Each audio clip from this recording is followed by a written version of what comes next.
is stop stressing about weight gain during quarantine and get your questions answered from a registered dietitian.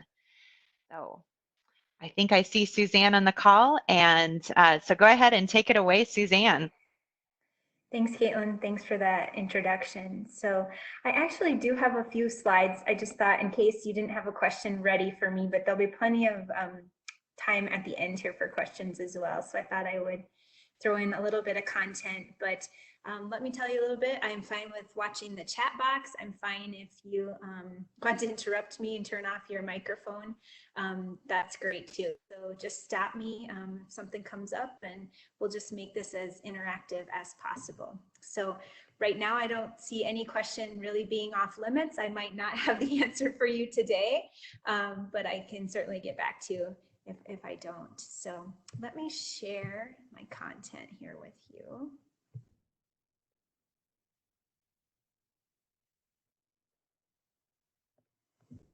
Okay, can you guys see that? And then I'm going to start the slideshow. Yes, I can see it. Okay, great. Again, thanks for having me. So I just want to go through a few things that you're probably hearing. You're hearing the quarantine 15. You're hearing everything on Twitter to Instagram. We're getting bombarded with all these beautiful home gym pictures and everybody getting ready for their summer swimsuit season. And so it can be overwhelming. And I am hearing that and seeing that as well. And so I just wanted to reach out and have an opportunity for us to have conversations and to let you know that it's okay. And I'm going to talk to you in a little bit, a slide that it's okay to allow, like I have here, to have some comfort food. There's a lot in our lives going on right now. I mean, some of us are at home with spouses for the first time, longer than we've ever been exposed to before. Some of us are balancing many, many hats of being a parent at the same time as trying to work. So if you are wanting to enjoy some comfort food and that brings you some comfort, by all means, don't shy away from that. I'm going to give you some tips and tricks, to not feel guilty, but how to enjoy that comfort food. So it's not necessarily that I'm promoting weight gain, but I'll talk to you in a minute. It's okay if it happens, and we'll talk to you about why. So just throwing a couple of pictures up there about what I'm enjoying right now in quarantine. I'm a huge dairy fan, so I really love cheese and ice cream, and so I've been having a lot of pizzas and ice cream in my house, and just saying, that's okay. So if that's what we enjoy, it's not a bad thing at the moment. And I'll talk to you about why. So just throwing out some personal items there. Came across this cartoon because a lot of people also in the news have been talking about, well, I'm going to start my diet. Now's the perfect time. I'm at home. I'm going to try this diet. And I just, as a dietitian, my philosophy has been since day one of my schooling is that I don't talk about diets. I talk about how all food fits. And that's really my motto. So if you choose not to, partake in dairy products, that's fine. How are you balancing that? How does that work for you? It's not necessarily a diet. And as you can see here from this cartoon, and just really resonated with me, this gentleman says, now this is my kind of diet book. And his counterpart says, because it sets reasonable goals and a balanced, healthy diet. No, because it goes back to talking about the old average serving. So we are bombarded daily, and we know that the serving sizes on nutrition facts labels just changed. And so people are struggling, how much can I consume? What does that mean for me? I get all the time, just tell me, give me a diet, just give it to me, I'll follow it. It will work. And actually the science says it doesn't. And I've seen that in my own personal life, in my family members' lives, and then in looking at other clients as well. Typically, if we call it a diet, we'll gain the weight back. And on average, usually after a year, most people can just stick with a diet, but even after 5 years, the studies show that we really don't keep that weight off. How we do is that we have it become a part of our lifestyle. It becomes that balanced, healthy meals that we're taking in. And it's not that we're saying that it's a diet, because again, diets are very restricting to most people. You can't have this, right? Is often what we hear with diets. So again, my motto for everybody is every food fits, or every food that you want to make fits. So we'll talk about that here in a little bit. I'm also seeing lots of questions about, how much activity should I do? And again, that just depends on what works for you. You don't have to jump into running a marathon at the end of the quarantine. It can be as simple as taking a walk around the block, or just jumping up and setting a timer so that if you're sitting, you can get outside quick and let the dog outside. A lot of the colleagues that I have back in South Dakota are snapping me pictures of yoga with their families. So, and they have many young children. So they've bought some books, and they're taking yoga breaks and yoga stretches, and it's helping them to just remember to get out and to move. With gardening coming up, so I loved this clip art piece of paper. And then also what people forget about is that I'm gonna tell you is funny about my husband. So he's, tells me a little bit more that he's bored, and he's very much an extrovert and likes to interact. And so I said, well, grab the vacuum, we can get some things dusted. So people often forget that activity like household cleaning can really work up a sweat too. And so maybe you just need to move around a little bit to get some added activity in. But again, no pressure to do that activity, and we really shouldn't pressure ourselves and add more added stress. Just enjoy that activity, enjoy being with your family, and just getting up and trying to set reminders of not trying to sit as much here at being at home. Sometimes an easy win for people is I always go right to their beverages. And that's because we often forget, as Americans, we're bombarded with beverage options, and we sometimes forget how many we drink in a day, or the amount of calories. So if you are worried and there's one way that you just want, Suzanne just give me a quick tip. I've seen the most success, again, in my 15 years of being a dietitian, is people really taking a look at the beverages that they're consuming. And so anywhere from what are you adding to your coffee to are you getting enough water?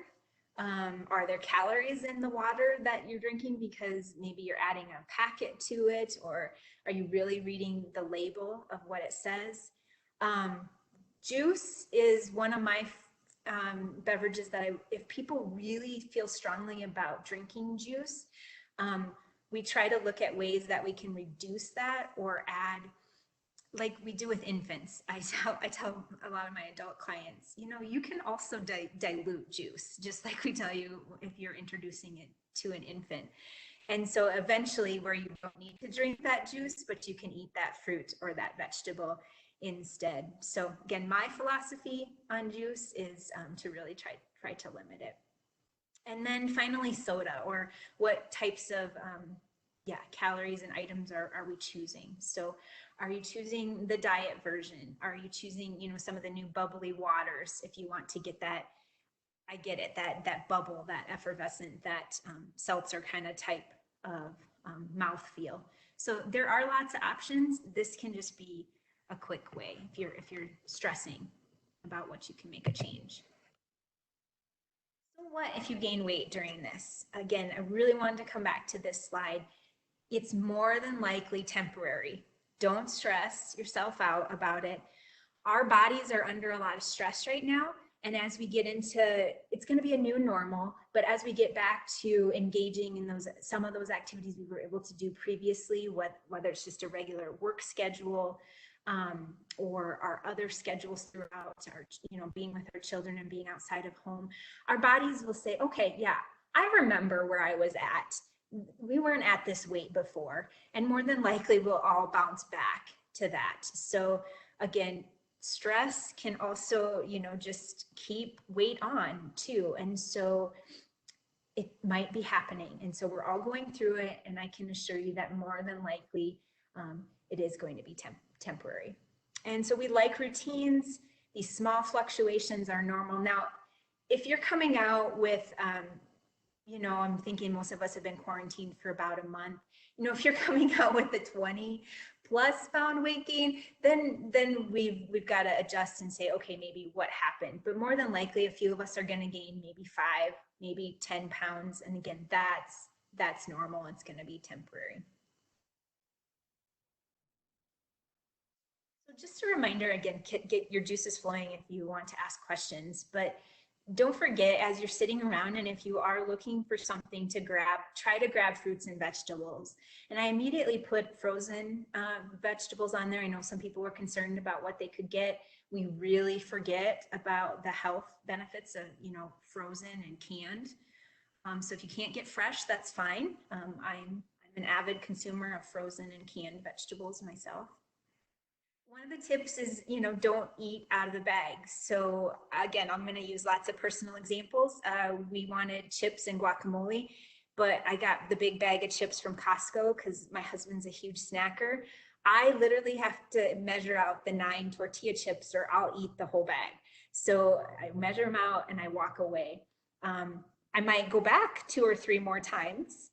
But at least it's forced me to think about how many servings that I am eating. So it can be tempting to eat that whole big bag. I've really found this powerful too because my schedule's been off. But are you thinking about when you're eating, or maybe those of you that like to keep planners and time? Can you set schedules for when you're eating? So if you're not eating throughout the day and then all of a sudden at the end of the day you're just so hungry, that might not be helping your weight. So look at how you're eating. And then ask yourself why you want to eat. Are you bored? Are you really hungry? Again, if you're looking at the schedule, when was the last time that you had a snack or ate a meal? Oftentimes too, I tell people if they're bored, they actually might be thirsty. So try to drink a glass of water, 8 ounces, and ask yourself again if you're still hungry.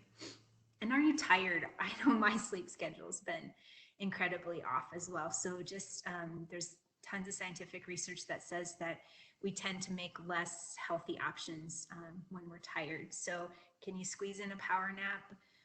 Can you ask yourself if you can rest a little bit before reaching for food? I feel like I've been in the fridge a lot, so that was why I placed the cartoon there.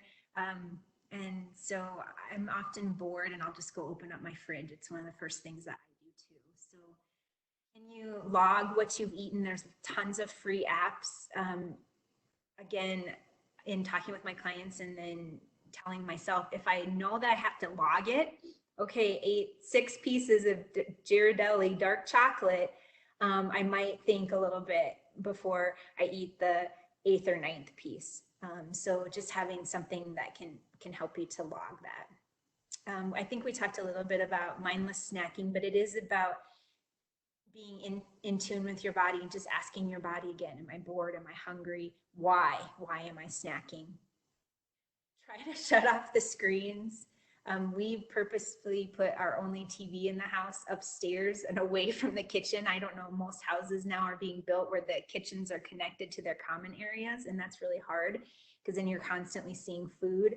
And so we tried to keep the TV upstairs, so we actually have to walk up and down the stairs if we want a snack. So you can set things up for yourself as well. And then finally, this is a tip and a trick that I just have to use. I'm a big nighttime snacker.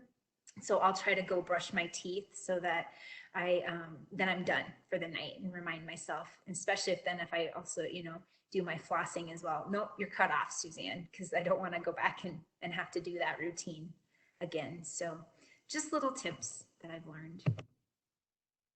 So again, I just wanted to start those off, get the juices flowing. And now I'm really excited to answer any questions that you might have, because this is really why I wanted to be here for those of you that have questions and you might want that answered. So I'll open the floor up.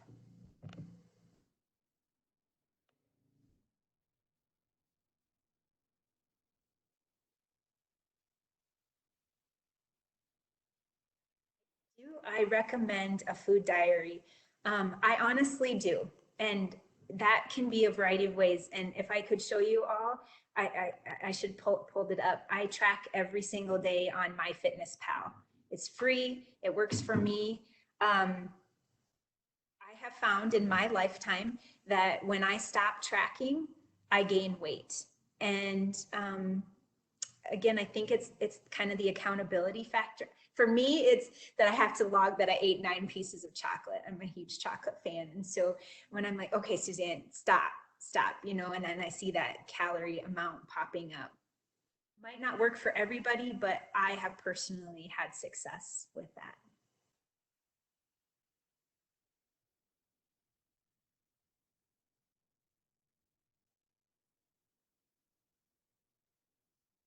Any tips for standing strong against the influence of others? My girls could probably pop into this video. They made puppy chow last night, hot fudge sundae sauce. We've had a red velvet cake, um, brownies. There's a lot of boredom baking going on in my household. Yeah. Yeah, I think Jane, perfect question. And again, my husband like has a metabolism through the roof, so he's always like bringing something in, and I struggle too. I guess the one thing is I go and I say, okay, I can have a bite or I can have you know, a piece of that, and I feel like that's enough for me, and I can walk away. I think when we completely say no and we make ourselves feel guilty, like no, I absolutely can't have that, then you want it more. And I don't know about the rest of you, but when I want it more, I eat the bigger piece of red velvet cake or the bigger ice cream sundae because I've been thinking about it all day long. Just give in. Take a bite or two. Maybe try to put them in the freezer. See if your daughter's, you know, is there a way you can put it off, or can you give deliver to neighbors so you can still bake and it's not in front of you? And the other thing I've learned too, when I worked with a University of Illinois professor, and Dr. Jim Painter, many of you may have heard of him. He did the famous studies also with Dr. Wansink. But it really is about being able to see the food, right? So people that put candy in jars that are more opaque or in their desk drawer, it's not there, it's not available. But I think have some and then walk away if you can. So great questions.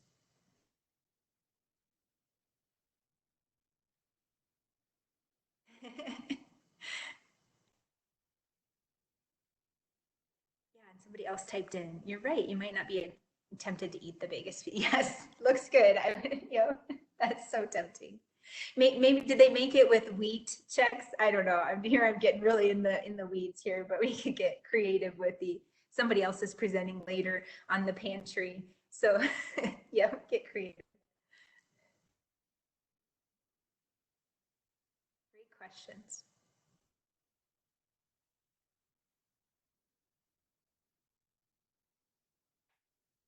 Yeah, Wendy talked about, yeah, thirsty. I agree. It comes down to, are we really hungry, or is our body asking for something else? And a lot of time it is thirst. And we've just not learned to differentiate that. So, really good point. How do you know when you may need to not eat some foods?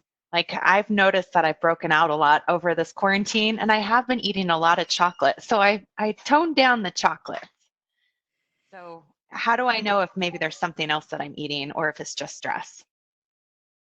Yeah, those are really good questions, and that can be just individualized for everybody. I agree. Is it the food, or is it that because I'll admit too, and I noticed that I'm eating a lot of chocolate too in quarantine, but I'm also touching my face a lot or leaning on my face.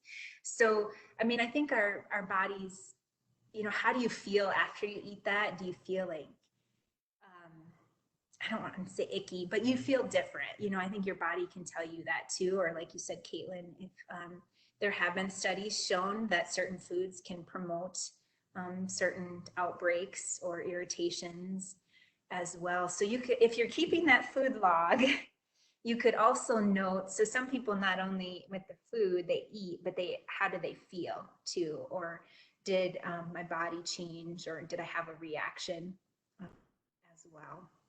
So it's hard to know because we eat so many combinations and there's so much going on right now. But if you were looking at over time what you've been eating, it could very well be that food item.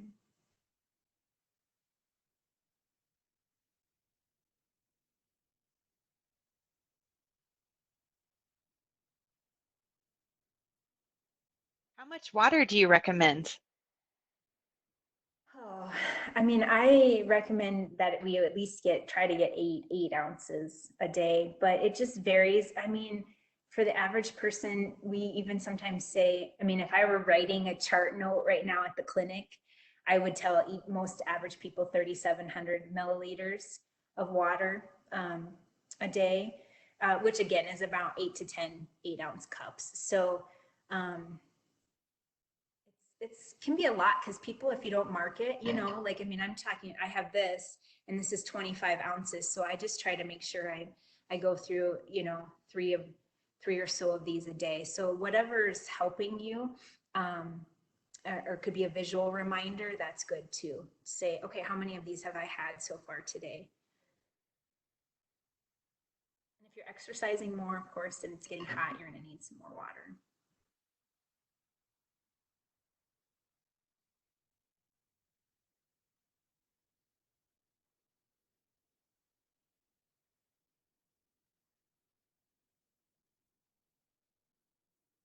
Maybe people just want to, yeah, what tips or tricks or what are you struggling with?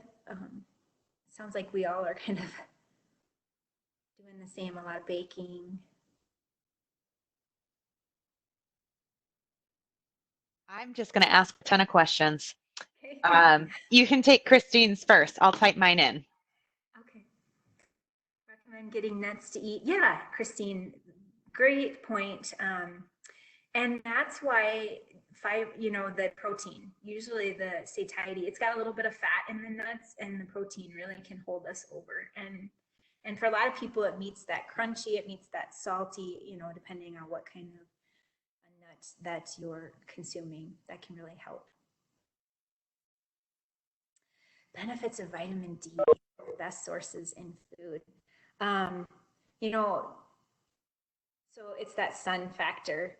And those of us living here, I mean, I heard it. So we called South Dakota the Midwest, and now even coming over here, if we don't get, you know, the sun, that's the best benefit, is really trying to get outside and get some on our skin if we can, to consume the vitamin D. But a lot of Americans get it through their dairy products. So you can get that. But some people now are, you know, moving away from consuming dairy products, and that's fine as well. And so then we just need to look at the other types of foods that we are consuming, and really taking a look at the amount of vitamin D, because there's been so many studies, and especially with women, that we just do not get enough, that this is actually a supplement. I'm not usually a supplement person, but I do highly recommend calcium and vitamin D supplements for women. There's just such staggering rates of osteoporosis and bone loss. So if you're at all afraid that you're not consuming enough, please talk to your doctor or dietitian and look at some supplementation for that.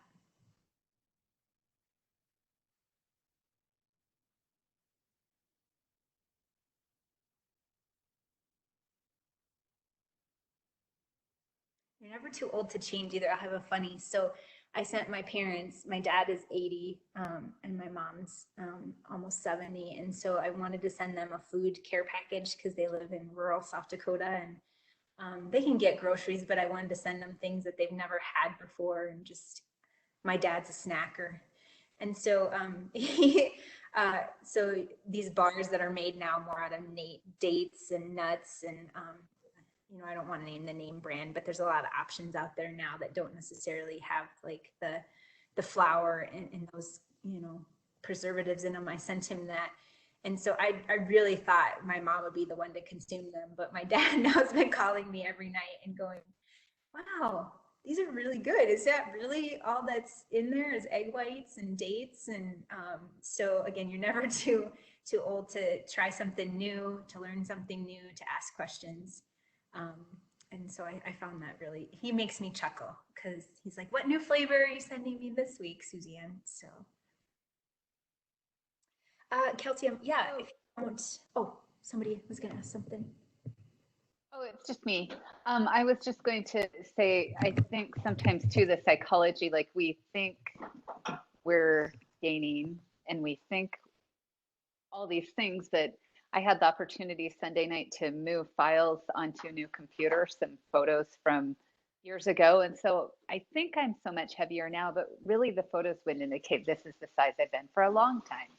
And so I think there's something that's a little freeing with that if you really do pay attention. Like I think we freeze in time a point where we really liked what our figure looked like, and then we always try to sort of go back to that, but it maybe wasn't always like that. Yeah,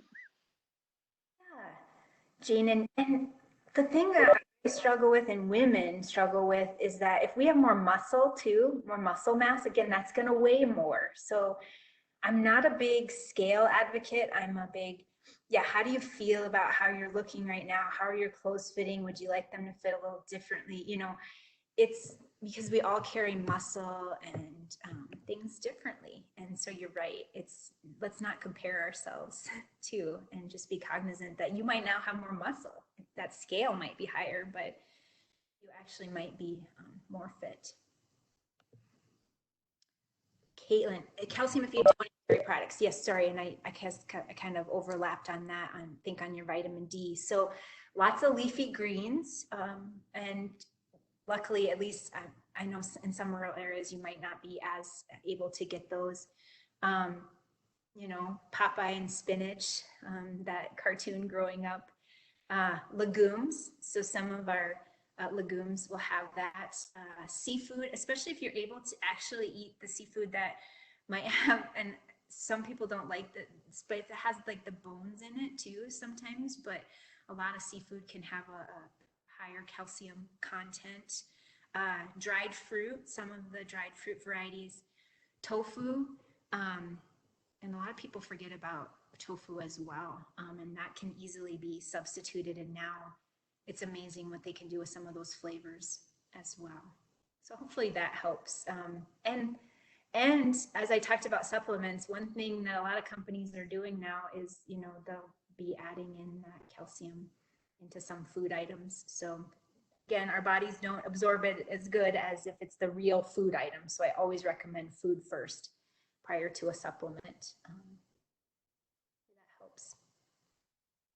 Okay, more chats. Health experts recommend trading in a measuring tape instead of using a scale. Very, very true. Yep.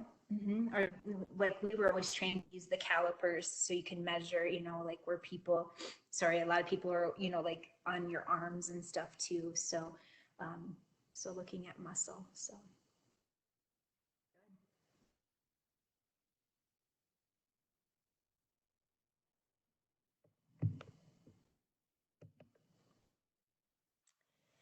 Tara said there's some freedom from societal pressures as you get older and realize you will never look like a model. Yeah, we have a lot of pressure. Yeah, I think with the introduction of social media, Suzanne's personal opinion, but I think it's just made it hard on all generations. So to meet and to live up to those expectations. So, but agree, I think we put a lot of pressure on aging and what we're supposed to look like versus if we're really healthy. And here's the thing too, I mean, and my mom doesn't mind that I share this. I mean, my mom is a 100% German, and a German woman in her features and her body size and her shape, and always has been that way. And some people would assume, like we do in society, is we look at a person and we think we can say whether they're healthy or not. And I always remember my mom being extremely healthy. She's not the one on blood pressure medicine or heart medicine. And so that pressure to look a certain way and to appear to be healthy isn't always what it's cracked up to be. Because again, then you could look at my husband, who's triglyceride levels are through the roof. So, and he looks like he should be healthy. So understand completely.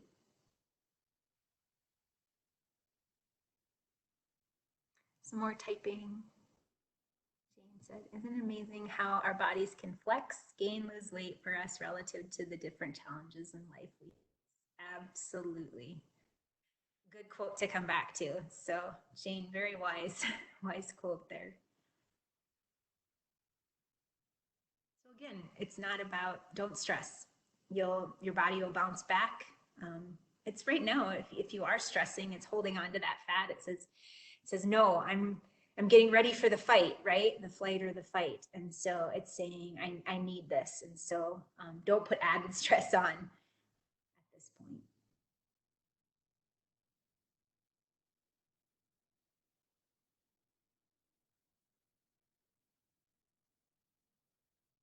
All right. Are there any other questions that we should be asking you right now?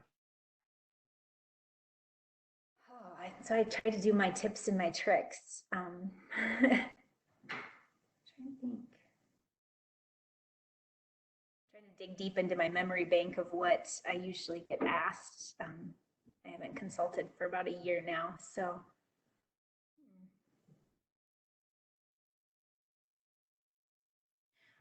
I guess one thing is that somebody mentioned the nuts as the snack.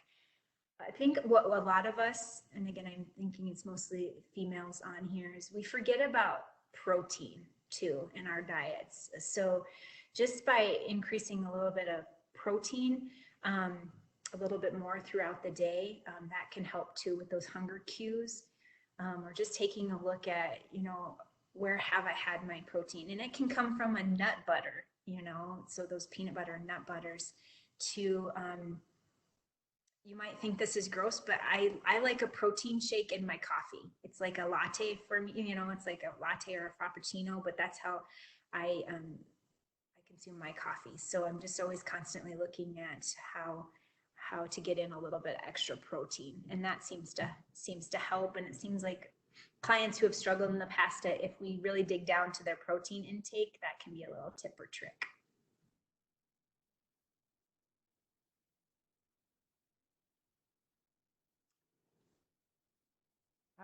All right. So if there aren't any other questions, go ahead and complete the evaluation. It helps give us some feedback. It seems as though that we have a lot of extension personnel on this. There's a few people that I don't recognize, but mostly people from extension. So it sounds like we were really needing just a connection and hearing some things that you shared today. So thank you. I'm going to share a couple more programs as you complete your poll. Let me share my screen. So tomorrow we will be providing what's available in your pantry by Carrie Krug. She's the extension agent in Richland County. On Thursday is Legal Ways to Avoid Probate on Your Estate by Dr. Marcia Getting, and she's our family economics specialist with Extension. On Friday is Supporting Youth Mental Health During COVID-19 by Alice Burchek and Kelly Katani, and their extension agents in their respective county, Tool and Silverbow. On Monday is Montana Medical Care Savings Accounts, and that is going to be on the 27th. And then on Tuesday is When Hearts Are Stretched, Honoring Grief and Fostering Compassion Resilience Amongst a Global Pandemic. And this one is our guest presenter with Tamarack Grief's Resource Center out of Missoula. I will say that this is the one program that will not be recorded, and they respectfully asked us to not record it to just increase the amount of people who would come to it in person. So if this sounds interesting to you, please know that this is kind of an opportunity that you won't be able to go back and watch again. And then on Wednesday is arthritis exercise with Tara Andrews on Wednesday, April 29th at noon. So thank you for being here today, and thank you for sharing your information, Suzanne. It was a few reminders that I needed to hear today, so thank you. Take care, everyone. See you tomorrow. Thanks.